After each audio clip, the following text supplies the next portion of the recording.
Hello दोस्तों, कैसे हो आप सब? बढ़िया।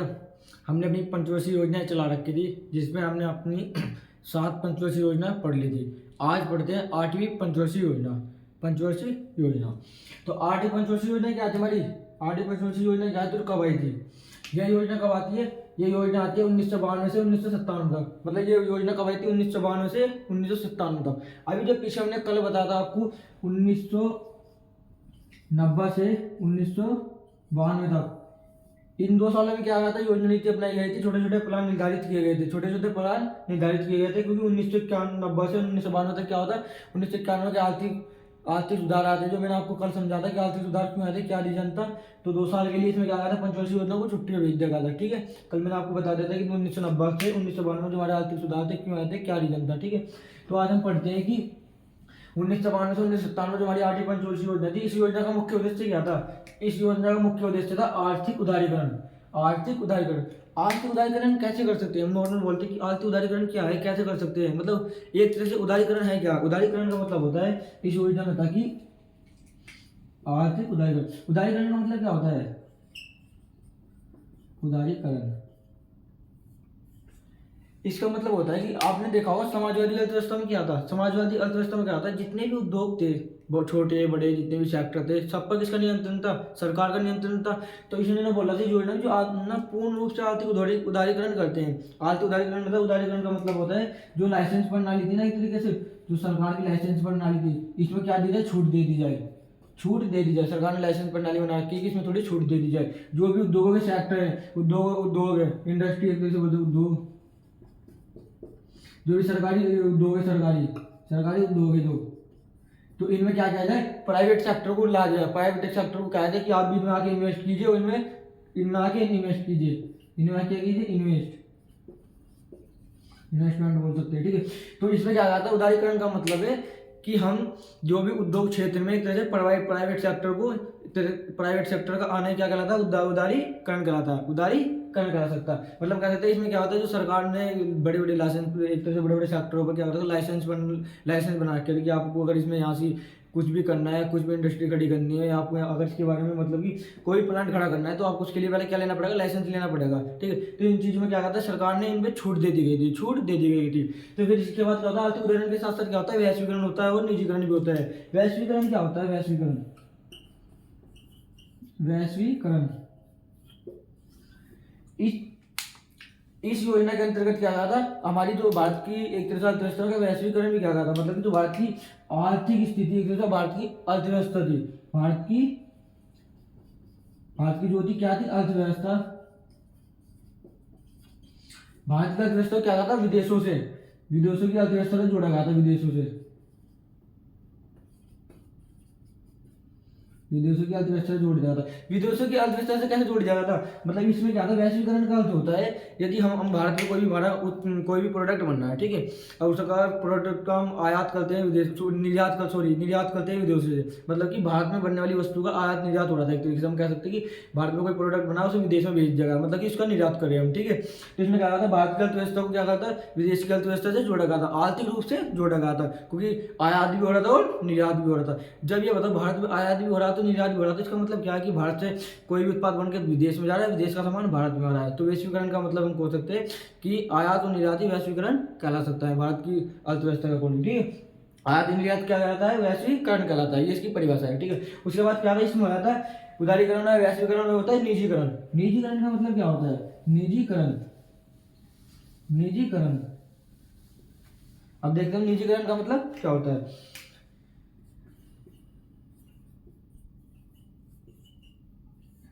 निजीकरण मैंने आपको पहले पढ़ा था, जब मैंने पूंजीवाद पढ़ा था, उसमें निजीकरण को अपना गया था। मुख्य रूप से जो पूंजीवाद का जो एक तरह से कह सकते हैं मेन भूमिका किसकी रही? निजीकरण की। निजीकरण का मतलब है, संधि विच्छेद करके देख लो। निजीकरण का मतलब है कि हम कह सकते हैं, एक तरह से कहते हैं निजी क्षेत्रों का आना, बोल सकते हैं निजी क्षेत्रों का आना। तो इसमें कहा था निजी क्षेत्र,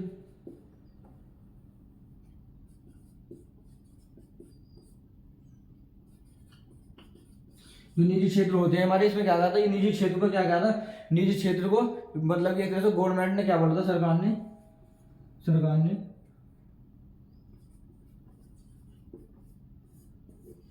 सरकार ने क्या बोला, जो जो भी निजी क्षेत्र है इनमें क्या कर देगा, मतलब उद्योगपति को बोल जाएगा कि आप आइए और इन क्षेत्रों को, निजी क्षेत्र को खुला छोड़ जाएगा था कि आप भी आइए इसमें इन्वेस्ट कीजिए, आप भी आइए इसमें इन्वेस्ट कीजिए। मतलब सरकार ने किस, जो सरकारी क्षेत्र देखे थे सरकार ने इन पर नियंत्रण कर रखा था, इनको क्या कहा था, निजी क्षेत्र के लिए खोल देना, मतलब एक तरीके से बोल सकते हैं। मतलब जिसमें भी जैसे अंबानी अडानी वगैरह है, अपनी खुद की इंडस्ट्री बना रहे हैं, अपने खुद के उद्योग खड़े कर रहे हैं, क्यों कर रहे हैं, सरकार का कोई नियंत्रण तो नहीं। तो निजी क्षेत्र का मतलब कह सकते हैं पूर्ण रूप से सरकार का कोई नियंत्रण नहीं है, सरकार ओनली उसकी स्ट्रक्चर को देखेगी, ठीक है चलिए अच्छी बात है।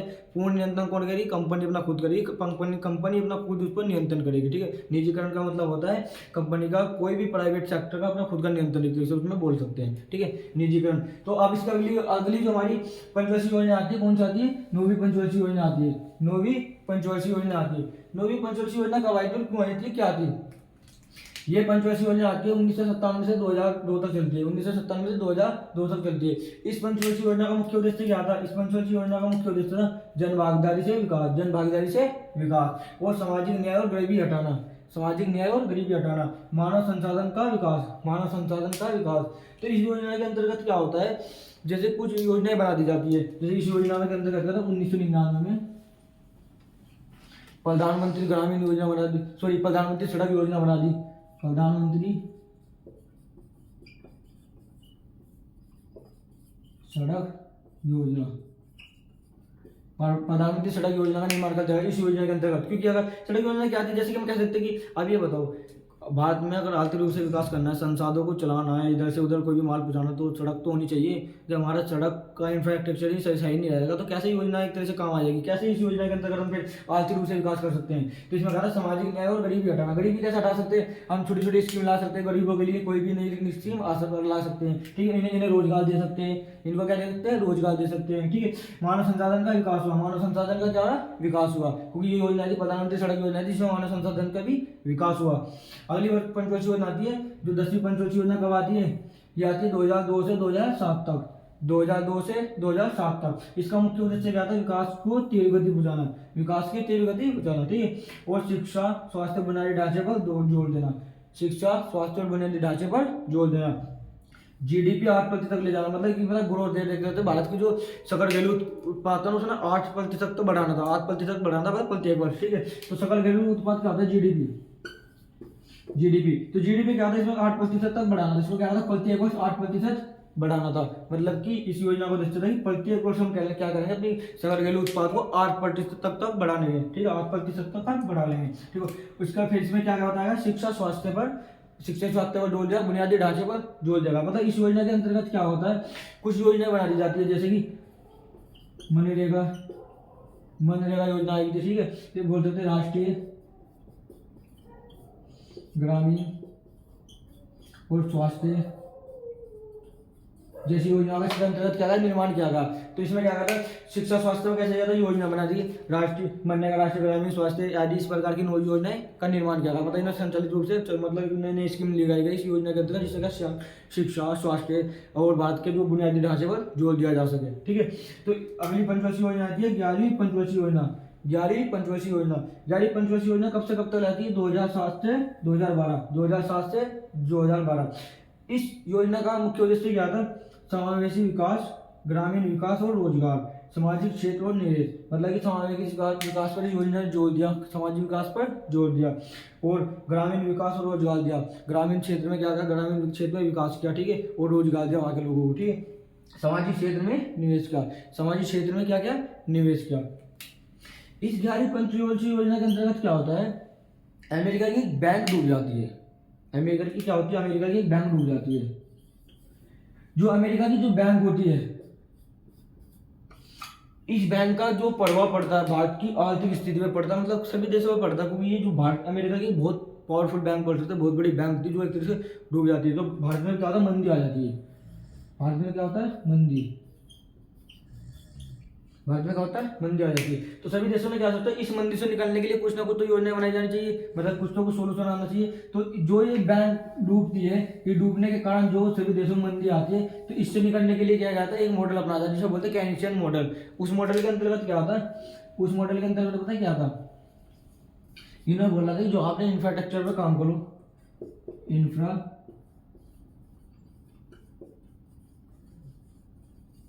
जो आप इंफ्रास्ट्रक्चर पर काम कर रहे हो उसको क्या, उसको उस पर जो आप इंफ्रास्ट्रक्चर पर काम कर रहे हो उसको बढ़ा दो, उस इंफ्रास्ट्रक्चर को कहते हैं बढ़ावा दे दिया गया। मतलब उसमें तो वो अधिक से अधिक छोटी छोटी जो योजना निकाल रखी है आपने, जो स्कीम निकाल रखी है मान लिया, ठीक है, उन योजनाओं पे इन्वेस्ट करो, उस योजना में और भी लागत बढ़ाओ। तो इस योजना, इस मंदी से निकलने के लिए क्या कहा था, एक मॉडल आता है, उस मॉडल के अंदर क्या क्या था, उस मॉडल को सभी ने अपनाया था। जो अभी भारत में इंफ्रास्ट्रक्चर पर और अधिक से अधिक काम किया गया, जो हमने योजनाएं बना रखी है, जैसे कि कोई योजना लॉन्च की गई तो उस योजना को अधिक से और बढ़ावा दिया गया और अधिक स्तर तक पहुंचाया गया। ठीक है, इसके बाद जो हमारी लास्ट पंचवर्षीय योजना कौन सी है, 12वीं पंचवर्षीय योजना। 12वीं पंचवर्षीय योजना ये कब आती है, 2012 से 2017 तक, 2012 से 2017 तक। इसका मुख्य उद्देश्य क्या था, तेज समावेशी और सतत विकास, तेजी से समावेशी करना था और सतत विकास करना था, पर्यावरण संरक्षण और ऊर्जा संरक्षण, महिलाओं को सशक्त बल देना, महिलाओं को सशक्त बनाना। ठीक है, तो ये पंचवर्षीय योजना जो आती है, 12वीं पंचवर्षीय योजना आती है, यहाँ पे क्या होता है, नई पार्टी की सरकार आती है, भारतीय जनता पार्टी की। ठीक है, तो इस ये 12वीं हमारी लास्ट पंचवर्षीय योजना रही है 2017 तक। पंचवर्षीय योजना को कन्वर्ट कर दिया था नीति आयोग ने। तो मतलब ये पंचवर्षीय योजना 5 साल की तो नहीं रही, अब छोटी छोटी योजना का धीरे धीरे विकास होने लगा। तो इसे 2017 में क्या कर दिया गया, नीति आयोग की स्थापना की गई 2017 में। मतलब कि पंचवर्षीय जो योजना थी, लास्ट पंचवर्षीय योजना रही है। ठीक है, लास्ट पंचवर्षीय योजना रही है। और इस योजना का मुख्य उद्देश्य क्या है, महिलाओं को सशक्त बनाना, पर्यावरण संरक्षण और ऊर्जा संरक्षण पर बल दिया गया, पर्यावरण संरक्षण और ऊर्जा संरक्षण पर बल दिया। तो हमारी जितनी भी पंचवर्षीय योजना थी इस लेक्चर तक आते थे, सारी पंचवर्षीय योजना समाप्त हो गई। ठीक है, आज के लिए इतना ही काफी है। ठीक है, मिलते हैं नेक्स्ट वीडियो में, धन्यवाद।